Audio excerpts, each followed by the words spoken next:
ओम शांति। 1 अक्टूबर 2025 बाबा के महावाक्य हैं। बाबा कहते मीठे बच्चे, रोज़ रात को अपना पोता मेल निकालो, डायरी रखो तो डर रहेगा कि कहीं घाटा न पड़ जाए। प्रश्न: कल्प पहले वाले भाग्यशाली बच्चों को बाप की कौन सी बात फ़ौरन टच होगी? उत्तर: बाबा रोज़ रोज़ जो बच्चों को याद की युक्तियाँ बतलाते हैं वह भाग्यशाली बच्चों को ही टच होती है, वह उन्हें फ़ौरन अमल में लाएंगे। बाबा कहते हैं बच्चे, कुछ टाइम एकांत में बगीचे में जाकर बैठो, बाबा से मीठी मीठी बातें करो, अपना चार्ट रखो तो उन्नति होती रहेगी। ओम शांति। मिलिट्री को पहले सावधान किया जाता है, अटेंशन प्लीज़। बाप भी बच्चों को कहते हैं अपने को आत्मा निश्चय कर बाप को याद करते रहते हो। बच्चों को समझाया है ये ज्ञान बाप इस समय दे सकते हैं। बाप भी पढ़ाते हैं, भगवानुवाच है ना। मूल बात हो जाती है कि ये भगवान कौन है, कौन पढ़ाते हैं। ये बात पहले समझने और निश्चय करने की होती है, फिर अतीन्द्रिय सुख में भी रहना है। आत्मा को बहुत खुशी होनी चाहिए, हमको बेहद का बाप मिला है। बाप एक ही बार आकर मिलते हैं वर्षा देने। किसका वर्षा? विश्व की बादशाही का वर्षा देते हैं। 5000 वर्ष पहले मिस्र, यह तो पक्का निश्चय है। बाप आया हुआ है, फिर से सहज राजयोग सिखलाते हैं। सिखलाना पड़ता है, बच्चे को कोई सिखलाया नहीं जाता। आप ही मुख से मम्मा बाबा निकलता रहेगा, क्योंकि अक्षर तो सुनते हैं ना। यह है रूहानी बाप। आत्मा को आंतरिक गुप्त नशा रहता है, आत्मा को ही पढ़ना है। परम पिता परमात्मा तो नॉलेजफुल है ही, वह कोई पढ़ा नहीं है, उनमें नॉलेज ही है। किसकी नॉलेज है? यह भी तुम्हारी आत्मा समझती है।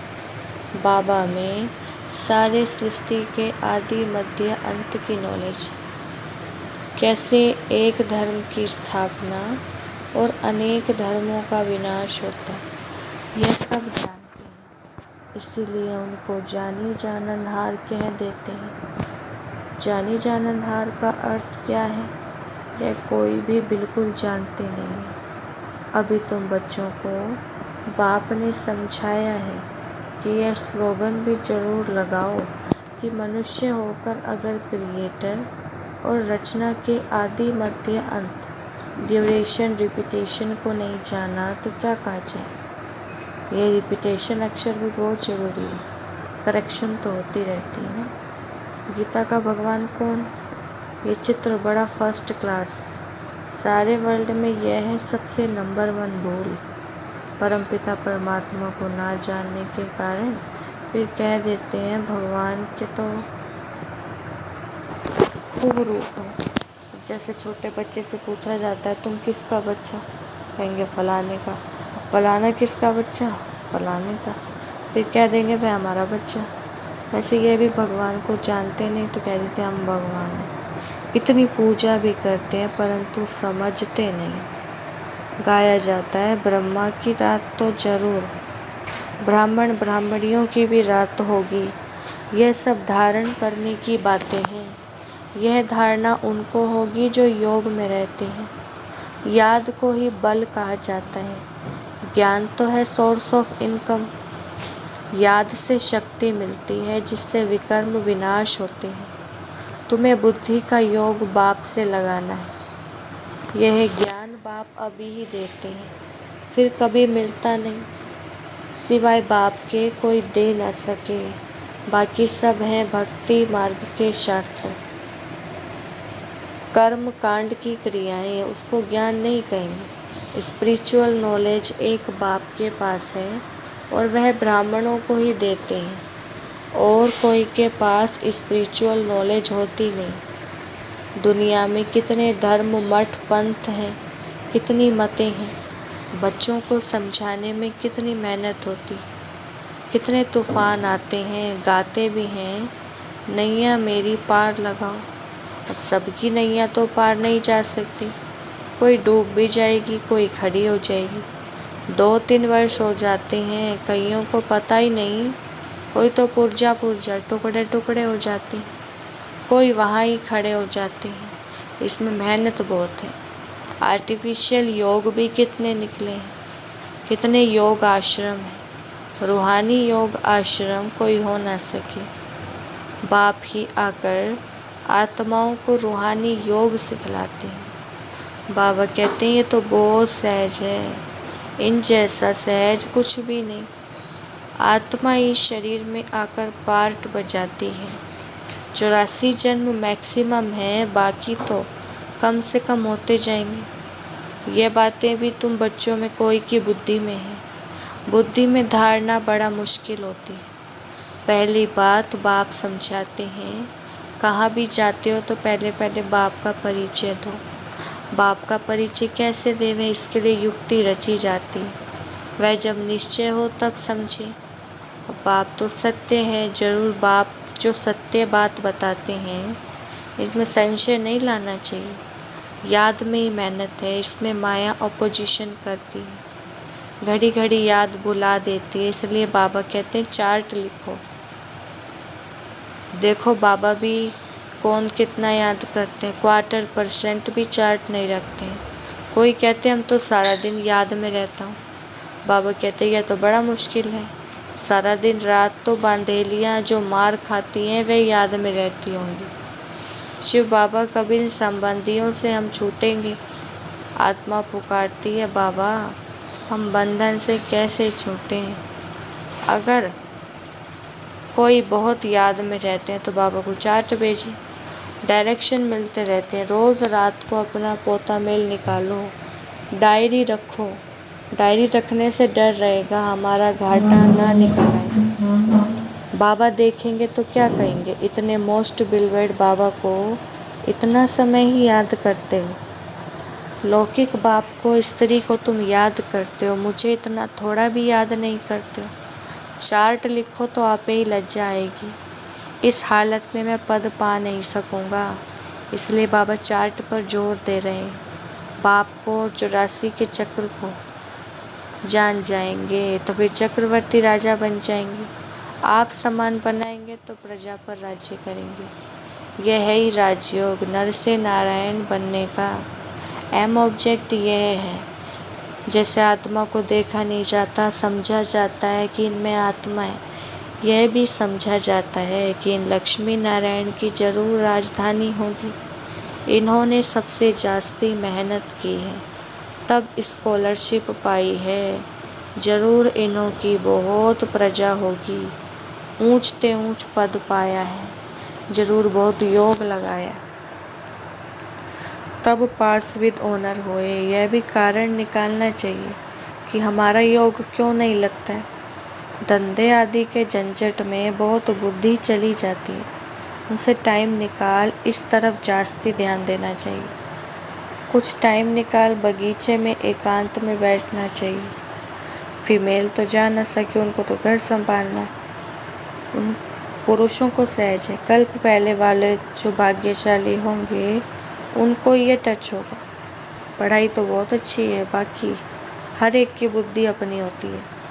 कैसे भी करके बाप से वर्षा लेना है। बाप डायरेक्शन सब देते हैं, करना तो बच्चों को ही है। बाबा डायरेक्शन देंगे जनरल, एक एक पर्सनल भी आकर कोई पूछे तो राय दे सकते हैं। तीर्थों पर, बड़े बड़े पहाड़ों पर जाते हैं तो पंडे लोग सावधान करते रहते हैं, बड़ी मुश्किलात से जाते हैं। तुम बच्चों को तो बाप बहुत सहज युक्ति बताते हैं। बाप को याद करना है, शरीर का भान खत्म करना है। बाप कहते हैं मुझे याद करो। बाप आकर नॉलेज दे चले जाते हैं। आत्मा जैसा तीखा रॉकेट और कोई हो नहीं सकता। वो लोग मून आदि तरफ जाने में कितना टाइम वेस्ट करते हैं। यह भी ड्रामा में नूंद है। यह साइंस का हुनर भी विनाश में मदद करता है। वह है साइंस, तुम्हारी है साइलेंस। अपने को आत्मा समझ बाप को याद करना, यह है डेड साइलेंस। मैं बाप, आत्मा को शरीर याद करते हैं। बाप को याद करना, इसमें तो मेहनत है। आत्मा शरीर के द्वारा बाप को याद करती है। ये डेड साइलेंस है। मैं आत्मा शरीर से अलग हूँ। यह शरीर पुरानी ज्योति है। सर्प कछुए के मिसाल भी तुम्हारे लिए हैं। तुम ही कीड़े जैसे मनुष्यों को भू भू कर मनुष्य से देवता बनाती हो। विषय सागर से क्षीर सागर में ले जाना तुम्हारा काम है। सन्यासियों को यह यज्ञ तप आदि कुछ भी नहीं करना। भक्ति और ज्ञान है ही गृहस्थियों के लिए। उन्हों को तो सतयुग में आना ही नहीं है। वह क्या जाने इन बातों से। यह भी ड्रामा में नोंद है इस निवृत्ति मार्ग वालों की, जिन्होंने पूरे 84 जन्म लिए हैं। वही ड्रामा निकालते रहेंगे। माया बड़ी प्रबल है। वही ड्रामा अनुसार आते रहेंगे। इसमें भी नंबरवार निकलते रहेंगे। आंखें बड़ी क्रिमिनल है। ज्ञान का तीसरा नेत्र मिलने से आंखें सिविल बनती है। फिर आधा कल्प कभी क्रिमिनल नहीं बनेगी। यह बड़ी धोखेबाज। तुम जितना बाप को याद करेंगे उतना कर्मेंद्रियाँ शीतल होंगी।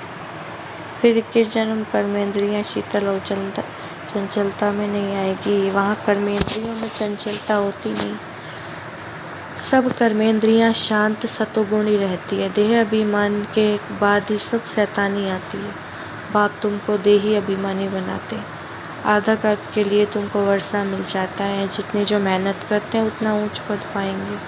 मेहनत करनी है देही अभिमानी बनने की। फिर कर्मेंद्रियाँ धोखा नहीं देंगी। अंत तक युद्ध चलती रहेगी। और जब कर्मातीत अवस्था हो जाएगी तब वह लड़ाई भी जरूर शुरू होगी। दिन प्रतिदिन आवाज़ होता जाएगा, मौत से डरेंगे। बाप कहते हैं ये ज्ञान सबके लिए, सिर्फ बाप का परिचय देना है। हम आत्माएं सब भाई भाई हैं, सब एक बाप को याद करते हैं। गॉड फादर कहते हैं ना, कोई करके नेचर को मानने वाले होते हैं, परंतु गॉड तो है ना, उनको याद कराते हैं। मुक्ति जीवन मुक्ति के लिए को याद करते हैं। मोक्ष तो है नहीं। वर्ल्ड की हिस्ट्री ज्योग्राफी को रिपीट करना है।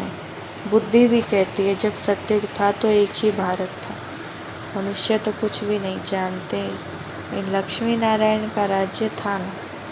लाखों वर्ष की बात तो हो ना सके। लाखों वर्ष होते तो कितनी ढेर संख्या हो जाती। बाप कहते हैं अब कलयुग पूरा हो, सत्युग की स्थापना हो रही है। वह समझते हैं कलयुग तो अर्जुन बच्चा है, इतने 1000 वर्ष की आयु है।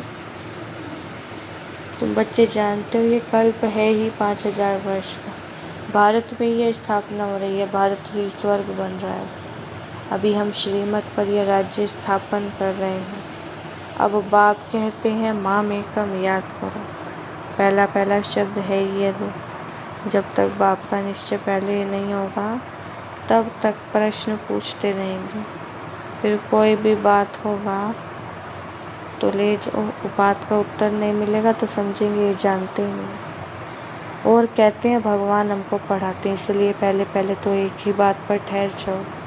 पहले भगवान का निश्चय करे कि बरोबर सभी आत्माओं का बाप एक ही है और वह रचता है, तो ज़रूर संगम पर ही आएंगे।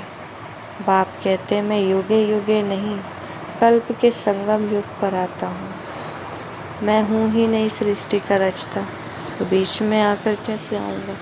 मैं आता ही हूँ पुरानी और नई दुनिया के बीच में। इनको पुरुषोत्तम युग कहा जाता है। तुम पुरुषोत्तम भी यहाँ बनते हो। लक्ष्मी नारायण सबसे पुरुषोत्तम है। एम ऑब्जेक्ट की कितनी सहज है। सबको बोलो ये स्थापना हो रही है। बाबा ने कहा है पुरुषोत्तम अक्षर जरूर डालो। पुरुषोत्तम बनते हो ना, ऐसी मुख्य बातें भूलनी नहीं चाहिए। और संवत की डेट भी ज़रूर लिखनी चाहिए। यहाँ तुम्हारी पहले से ही राजाई शुरू हो जाती है।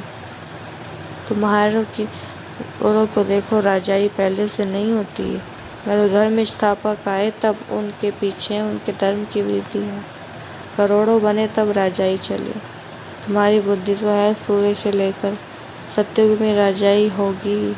ये किसको भी बुद्धि में पता नहीं है कि होगी। यह किसको भी बुद्धि में नहीं आता है कि किसको सतयुग में इतनी राजाई कहाँ से आई? कलयुग अंत में इतने ढेर धर्म हैं, फिर सतयुग में एक धर्म, एक राज्य कैसे हुआ? कितने हीरे ज्वारों के महल हैं। भारत ऐसा था जिसको पैराडाइज कहते थे। 5000 वर्ष की बात है, लाखों वर्ष का हिसाब कहाँ से आया? मनुष्य कितने मूंछे हुए हैं।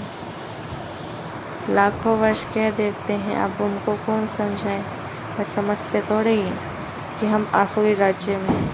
इनकी यानी देवताओं की तो महिमा सर्वगुण संपन्न है, इनमें विकार नहीं होता, क्योंकि देह अभिमान। तो बाप कहते हैं मुख्य बात है याद की, 84 जन्म लेते लेते तुम पतित बने और फिर पवित्र बनना है। ये ड्रामा का चक्र है। अच्छा, मीठे मीठे सिक हृदय बच्चों प्रति माता बाप दादा का याद, प्यार और गुड मॉर्निंग। रूहानी बाप की रूहानी बच्चों को नमस्ते। हम रूहानी बच्चों की रूहानी बाप दादा को नमस्ते नमस्ते, गुड मॉर्निंग। धारणा के मुख्य सार, पहला पॉइंट है ज्ञान के तीसरे नेत्र को धारण कर अपनी धोखेबाज आँखों को सिविल बनाना है। याद से ही कर्मेंद्रियाँ शीतल सतोगुणी बनेंगी, इसलिए यही मेहनत करनी है। दूसरा, धंधे आदि से टाइम निकाल एकांत में जाकर याद में बैठना है। कारण देखना है कि हमारा योग क्यों नहीं लगता। अपना चार्ट जरूर रखना है। बाबा ने वरदान दिया, सहन शक्ति द्वारा अविनाशी और मधुर फल प्राप्त करने वाली सर्व के स्नेही भाव। विस्तार सहन करना मरना नहीं है, लेकिन सबके दिलों में स्नेह से जीना है। कैसा भी विरोधी हो, रावण से भी तेज हो, एक बार नहीं 10 बार सहन करना पड़े, फिर भी सहन शक्ति का बल वह अविनाशी और मधुर है। सिर्फ यह भावना नहीं रखो कि मैंने इतना सहन किया तो यह भी कुछ करे। अल्पकाल के फल की भावना नहीं रखो, रहम भाव रखो, यही है सेवा भाव। कमजोरियों को संभाल लेते हो, वो कमजोरियों उनका सामना नहीं करते। स्लोगन, जो बीत चुका है उसको भूल जाओ, बीती बातों से शिक्षा लेकर आगे के लिए सदा सावधान रहो। अव्यक्त इशारे, स्वयं और सर्व के प्रति मनसा द्वारा योग की शक्तियों का प्रयोग करो। जैसे बाप दादा को रहम आता है, ऐसे आप बच्चे भी मास्टर रहम दिल बन अपनी मनसा वृत्ति से वायुमंडल द्वारा आत्माओं को बाप द्वारा मिली हुई शक्तियाँ दो। जब थोड़े समय में सारे विश्व की सेवा संपन्न करनी है, तत्वों सहित बाप सबको समझाते हैं। पावन बनना है तो मनसा द्वारा तीव्र गति से सेवा करो, योग की शक्तियों का प्रयोग करो। अच्छा, ओम शांति।